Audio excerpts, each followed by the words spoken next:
আরে আমার গামছাটা কোথায়? আমাকে স্নান করতে হবে। স্নান করার জন্য তো গামছা লাগে না, জল আর সাবান লাগে। গামছা তো গা মোছার জন্য লাগে। জ্ঞান দেওয়ার জন্য ধন্যবাদ। এখন দয়া করে বলো গামছাটা কোথায়, জলদি জবাব দাও। একটা কথা বলো, গামছা দেবো নাকি জবাব দেব? গামছা দাও। তাহলে জবাব কে দেবে? দূর, আমি কি বাড়িতে একটু শান্তিতে থাকতেও পারবো না? কেন পারবে না? এটা তোমারও বাড়ি, এই জন্যই তো আমি তোমাকে থাকতে দিয়েছি।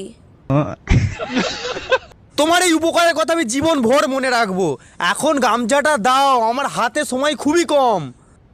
ওগো, এমন কথা বলো না। তোমার সময় শেষ হয়ে গেলে আমার স্মৃতির সিঁদুরের কি হবে? আরে মন ওভার কথা বলছি নাকি? অফিসে জরুরি মিটিং আছে, আমাকে গামছাটা দাও, আমি তাড়াতাড়ি বাথরুমে যাই। কিন্তু বাথরুমে কিসের মিটিং?